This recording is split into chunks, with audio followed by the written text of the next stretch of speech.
अब जैसे ही ठाकुर जी 1 वर्ष के हुए तो भगवान का नामकरण संस्कार हुआ। श्री गर्गाचार्य जी महाराज नामकरण करने के लिए आए। गर्गाचार्य जी ने आकर के कहा, नंद बाबा कल का मुहूर्त अच्छा है, कल नामकरण कर देंगे, आज रात्रि विश्राम कर लेते हैं। बोले ठीक है। गर्गाचार्य जी बोले लेकिन एक दिक्कत है। यशोदा मैया बोली क्या? हम किसी के हाथ का बना भोजन नहीं करते, खुद बना के अपने ठाकुर जी को भोग लगा के तब पाते हैं। यशोदा मैया बोली अरे तो इसमें दिक्कत की क्या बात है, मैं आपको चूल्हा दे देती हूँ, आपको बर्तन दे देती हूँ, सारी सामग्री दे देती हूँ, आप बनाइए। गर्गाचार्य जी बोले जो जो कृपा, दे दीजिए। यशोदा मैया ने सब सामग्री दी, गर्गाचार्य जी ने भोजन तैयार किया। अब बढ़िया एक पात्र में खीर बनाई, खीर में इलायची डाली, केसर डाला, मिश्री डाली, बढ़िया सुगंधित। आहा, जैसे ही गर्गाचार्य जी ने खीर बनाई, अपने शालिग्राम भगवान के सामने जैसे ही उसको सजाया तुलसी छोड़ करके।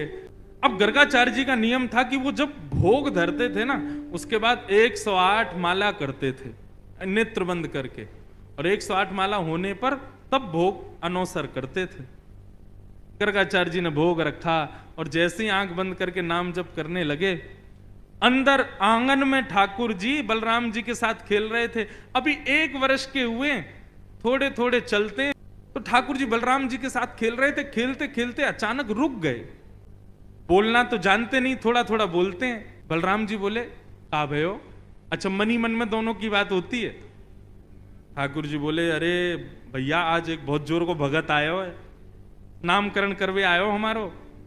माने ऐसी जोर की खीर बनाई है, वहां में बढ़िया केसर डाली है, इलायची डाली है और मिश्री डाली है, बिल्कुल रबड़ी जैसी खीर है। मेरा तो मुंह में पानी आ रहा हो, खावे को मन कर रहा है। ताऊ जी बोले तो फिर रुको काई को, चलो जा, और बढ़िया लगे तो मुक्कू भी बुला लियो। ठाकुर जी बोले ठीक है। गुटमुन गुटमुन गुटमुन चल के ठाकुर जी जैसे तैसे मटक मटक के बाहर पहुंचे, और यहाँ गर्गाचार्य जी बैठे थे, नाम जप कर रहे थे। आगे उनके शालिग्राम भगवान के सामने खीर रखी थी। ठाकुर जी ने उठाई और गोद में रख करके और बढ़िया प्रेम से पान लगे, मुंह पे पूरे पे लगा लियो, नाक पे लग गई। छोटे छोटे हाथ हैं ठाकुर जी के, प्रेम से पा रहे हैं। गर्गाचार्य जी के जैसे ही भजन पूर्ण हुआ, माला नीचे रख के जय हो मेरे शालिक। खीर कहां गई? तभी देखा तो थोड़ी दूर पे ही महाराज हाथ पांव सब सने हैं, मुंह पे पूरी खीर गिरी है और नीचे फैली पड़ी है, और ठाकुर जी प्रेम भाव से खीर खा रहे हैं। और जैसे ही गर्गाचार्य जी ने देखा तो हंसने और लगे। 2 दतुइयां दिख रही हैं ठाकुर जी की, अभी 2 ही दांत आए हैं। अरे यशोदा देख, तेरे लाला ने कहा कियो, मेरे ठाकुर जी को भोग झूठो कर दियो सबरो। यशोदा मैया दौड़ी दौड़ी आई, बोले बाबा बाबा बाबा नाराज मत हो, छोटो बालक है, आप क्षमा कर दियो। बोले देख पूरी खीर खा गए हो। बोले वो तो बहुत बड़ी सौभाग्य की बात है कि खीर खाई, नहीं तो ये शालिग्राम को गुलाब जामुन समझ के खा जाए। नंद बाबा तो अपने शालिग्राम भगवान छुपाते डोले, क्योंकि याकू ऐसा लगे ये खावे वाली वस्तु है। वो तो बाबा कृपा है कि आपके शालिग्राम ना खाए, यानी खीर ही खाइए। मैया ने लाल जी को उठाया, भीतर ले जा करके आंगन में छोड़ दिया। गर्गाचार्य जी ने फिर से खीर बनाई, ठाकुर जी से क्षमा मांगने लगे। बोले वो छोटा बालक है, नाथ क्षमा कर देना, आप भोग लगाओ। जैसी माला जपन लगे, ठाकुर जी फिर रुक गए भीतर। ताऊ दादा बोले लाला अब के कहा भयो? बोले भगत है तो बढ़िया, खीर भी बढ़िया बनावे, लेकिन मैया तो शिकायत कर दे हमारी। अच्छा लाला कोई बात ना, अब की बार और बढ़िया खीर बनाई है, तू जाके चख के आ। ठाकुर जी फिर से गए, गुटमुन गुटमुन गुटमुन चल करके गए, उठाई खीर का पात तो फिर से खाने लगे। गर्गाचार्य जी की जैसे ही माला पूरी हुई, देखा अब तो खड़े ही हो गए, नहीं रहना हमें यहाँ यशोदा, देख तेरो लाला फिर से हमारा भोग झूठो कर दिए सबरो। यशोदा मैया बोली क्षमा कर दो, मैं अपने बालक को किसी कमरा में बंद कर दूंगी, लेकिन आप नाराज मत हो। ठाकुर जी को ले जाके एक कमरे में छोड़ दिया, और मैया ने फिर से सब सामग्री दी। ठाकुर जी ने खोली खिड़की, और खिड़की पकड़ करके अब 1 वर्ष के ठाकुर जी और गुस्सा में देख रहे हैं गर्गाचार्य जी को। गर्गाचार्य जी भी देख रहे हैं, शैतान बालक। ठाकुर जी भी मन मन सोच रहे हैं, दारी के अभी तो तेने शैतानी देखी ना है हमारी, अब के बना तो को बताऊंगा मैं।